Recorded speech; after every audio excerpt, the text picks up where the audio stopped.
Broadcasting live from the Business RadioX studios in Atlanta, Georgia, it's time for Atlanta Business Radio. Brought to you by OnPay. Built in Atlanta, OnPay is the top-rated payroll and HR software anywhere. Get 1 month free at onpay.com. Now, here's your host. Lee Cantor here, another episode of Atlanta Business Radio, and this is going to be a good one. But before we get started, I'd like to thank our sponsor, OnPay. Without them, we could not be sharing these stories. Today on Atlanta Business Radio, we have Nell Merlino, and she is with Count Me In Revival. Welcome, Nell. Hi. How are you? I am doing great. Before we get too far into things, tell us about Count Me In. How are you serving folks? Count Me In is an organization I started about 20 years ago that I revived in June to help women business owners through this pandemic. There's a lot of need out there, a lot of business challenges, and Count Me In had a history of helping women grow micro businesses to $1 million companies. And we thought that women could use that kind of information and inspiration right now. Now, this pandemic has been a challenge for lots and lots of folks, and I've been having the privilege to chat with a lot of people in different sized businesses, and I think that those micro business owners are ignored to a large extent by a lot of what's going on. What inspired you to help that group? Because it's where most women are. It's where most of us start. All the stories are about these unicorn, startups, even now. And in fact, most business owners are really pretty small, male and female. But I was particularly interested in women-owned businesses because it has consistently been such a challenge for them to get credit and capital. So I was interested from a point of both equity and fairness in terms of our ability to access the same kind of funds that men are able to often, and to be able to grow our companies. So now in the what is kind of the day-to-day of the organization? Are you helping kind of put and curate kind of where all these grants and where all this loans and this money is, and then you get it out to your female entrepreneurs, or you just kind of build? Go ahead. We are in the middle of a whole 2 months worth of coaching right now with the women who just won our competition on July 31st. So there's a lot of exchange of information, finding out what their key business challenges are, and working through it with a team of experts so that they are able to tackle the business's challenges that they're having right now today as they learn maybe how to market themselves better on Zoom or figure out a different way of financing their new project. Because I'm sure you've seen this in your interviews. A lot of businesses are either finding new opportunities in this situation or are pivoting to serve a different need for their customers. And in some cases, you need, different kinds of material to do that, or you need a different strategy to do it. So it's those kinds of conversations. But we do regularly list a list of grants that are available right now, because we just gave away $250,000 and are working on doing something like that again, but also wanted women to know that there are dozens of opportunities out there, women and men, to apply for business grants right now, which are the best kind of money you can get because you don't have to pay it back. On the other hand, I think, you really have to think about how you're going to use it so that you use it to your best advantage. But that's the kind of work we're engaged in now, is actively helping people take advantage of opportunities that are coming along, as well as coaching them through some of the bigger challenges businesses are having right now. Now, have you found that most of the entrepreneurs that you're dealing with, have they just kind of pivoted dramatically, or have they just tweaked kind of their models? Like, what are you seeing out there? It's both. We've seen, people going from having a spa to selling PPE, which is a pretty dramatic flip on the one hand, but on the other, it's both about taking care of your health. So it kind of fits. Two additions to businesses. We've got a woman who won in the Atlanta area, Vibe Rides. It's a fitness studio, and they found a way to get the bikes that people were using at the studio into people's homes so that they can continue working with their trainers. I mean, there's innovation and burst of how do I do what I've always done versus how do I help my customers do something new. We have a farmer out in California who had always been selling to supermarkets and restaurants and is now selling direct to consumer, which, she's still selling her produce, but it's to a whole different audience and market and a different way of delivering the product. She needs boxes, to pack a really cool produce box that restaurants are selling. So it's different things. Some people totally almost closed the door on one business, opened a new one. Other people are tweaking the one that they have. So now when they're kind of finding your website and going there, it's a combination of advice or community and these financial opportunities? Yes, I think that's absolutely accurate. Yeah, that is what we do. I mean, we are offering live classes. Those will be coming more in the fall. What we're doing right now is with our winners and finalists, and then we'll start making more of that available to the general public. Now, how at the beginning of your career, how'd you get into this? How did your career kind of evolve to this point? I started out in politics and eventually had a communications business of my own. And I got to a point in the development of the business. I was close to $1 million in revenue, and I didn't know what to do next in terms of growth. And I started looking around, and there wasn't anything that really spoke to me in terms of the frantic pace that I was operating at to build the business and trying to find the time and the right kind of advice to, it's always, I mean, you've heard it a million times because you're in business, but it's like, fixing the car while you're speeding down the highway. And didn't see much, and then got very interested in the finance end of it because I was thinking about financing it and found it very difficult. And so I founded the organization that I was looking for, kind of. I think that's how I got interested, because I was a small business owner myself and could see and was experiencing the challenges that women, in all different kind of businesses have, and wanted to create a community of us that could help each other through these challenges and to create some really dynamic both products and companies. Now, when you're doing a venture like that, were there kind of clues that you had something and that you were getting traction? Like, what are some, for the entrepreneurs that are out there that think like, okay, I'm going to throw my hat in the ring and I'm going to try this. The mouse has to get the cheese sometimes. Did you have some clues like, hey, I think I'm onto something here? Oh, yes. It was I think in our case, the business press historically was always talking about male-owned businesses. And I think one of our early indications of success was how much press coverage we got, because it was pretty clear that there was an audience for hearing stories about women who were breaking down barriers in their own businesses or creating new products or, getting to 1 million or reaching, Atlanta's Sarah Blakely's, $1 billion mark, that there's interest on the part of women and male business owners in what women business owners are doing. So I think that was one big indicator. We've generated over 3 billion media mentions about women and their businesses over the past, I'd say, decade. So there's the visibility that's there. And then there's the need. There was always more people applying anytime we had either loans or lines of credit or grants available.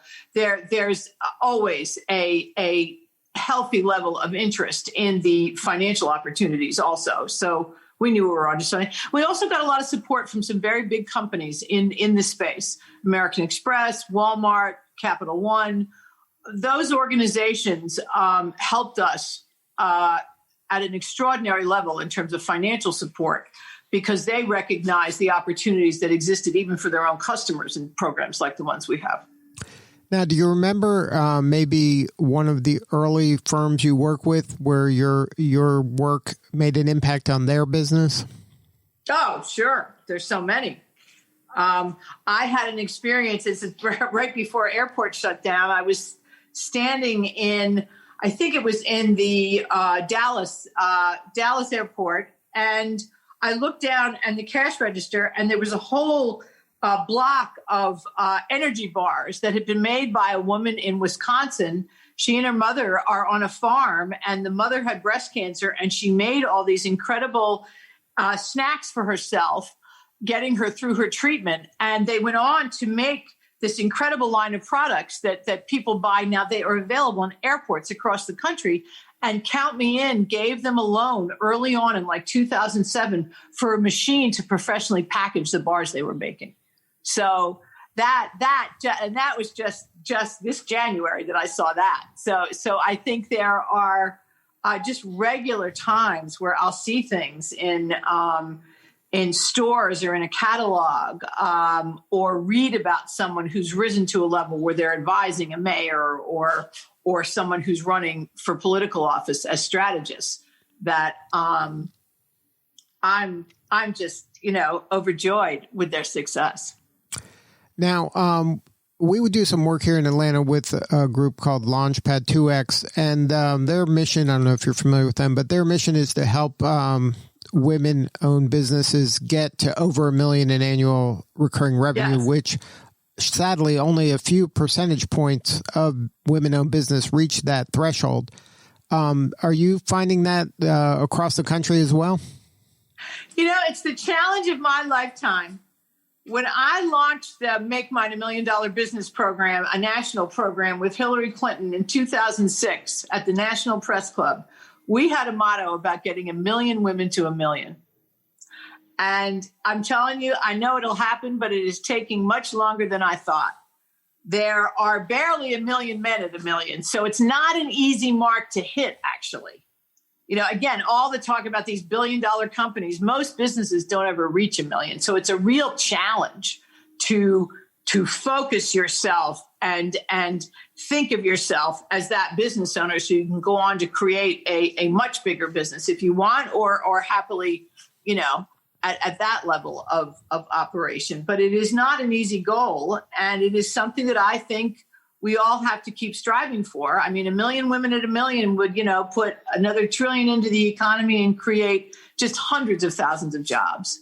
So I think it's difficult, but I think it's doable. I've seen too many women do it now who never imagined they could do it. I have so many in this revival. A lot of those women came forward to help us. There are 2 women who are on the coaching group who came in to Count Me In 2006. They had a business at about $100,000 in revenue. They sold it a couple of years ago for multi-millions, and they are now giving back by coaching in our winners program. Now, for the people who want to get involved with this organization, are you looking for kind of mentors and volunteers from that standpoint, or do you need more business people? Like, how can we help you? I think what we need, what would be most helpful is yes, we always need mentors and coaches who have been there and done that. We call them our Wise Women Committee, but a Wise Women and Men Committee would be great too. And we're also looking for another sponsor who wants to put a smart and sexy, a wonderful lingerie brand that's sold across the country, and Curvy Couture, same thing. They put up the $250,000 for this last round of grants. And we're in the process of negotiating for a couple of more. So if there's somebody in Atlanta that wants to do this exclusively for business women in Atlanta, because we got more applications from Georgia than any other state in the union. So there's a market for this in Georgia and in Atlanta.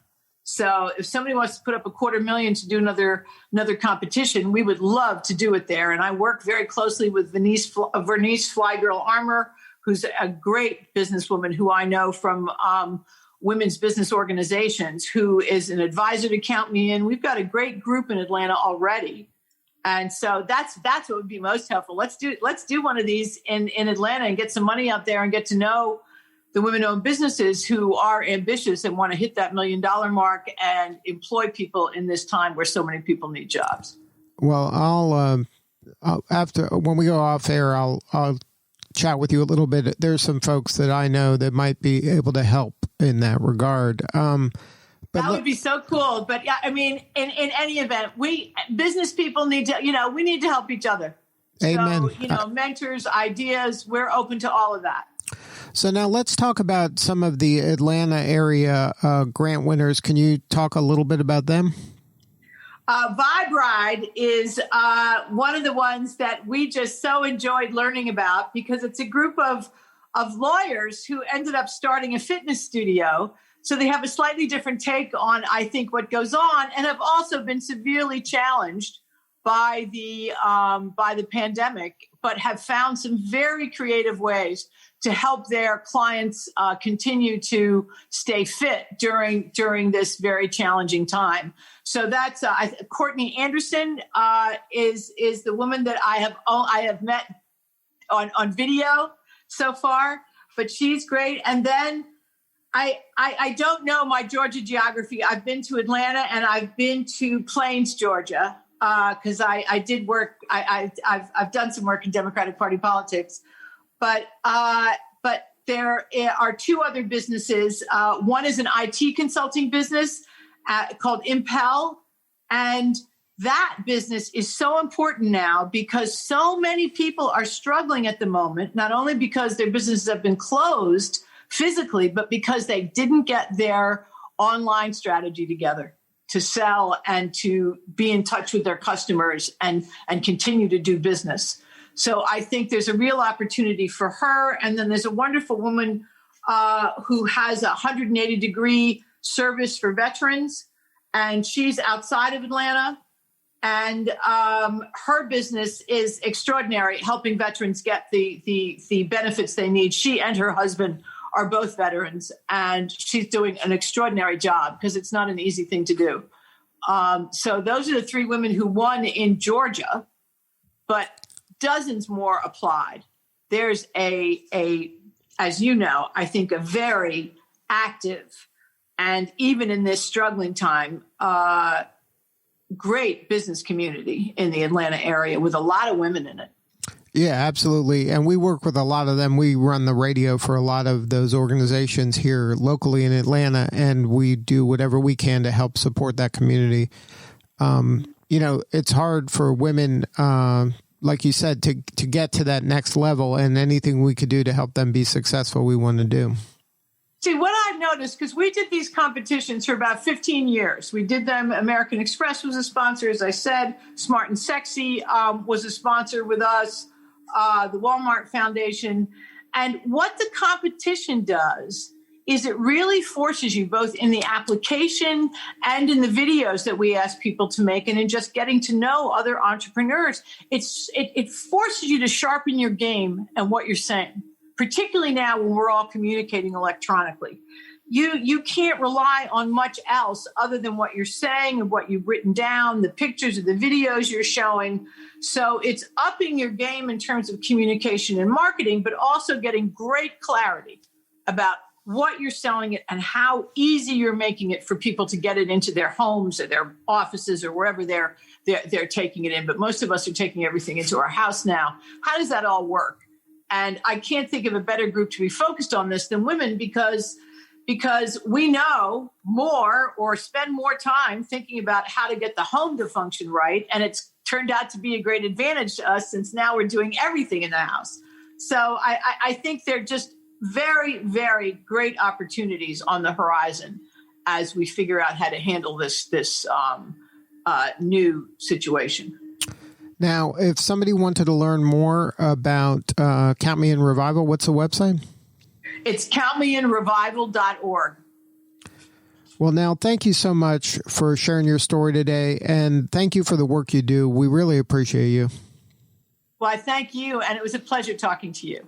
All right, this is Lee Cantor. We'll see you all next time on Atlanta Business Radio. And remember, this work would not be possible without the support of our sponsor, OnPay. Please support them so we can continue to share these important stories. Today's episode of Atlanta Business Radio is brought to you by OnPay. Built in Atlanta, OnPay is the top-rated payroll and HR software anywhere. Get 1 month free at onpay.com.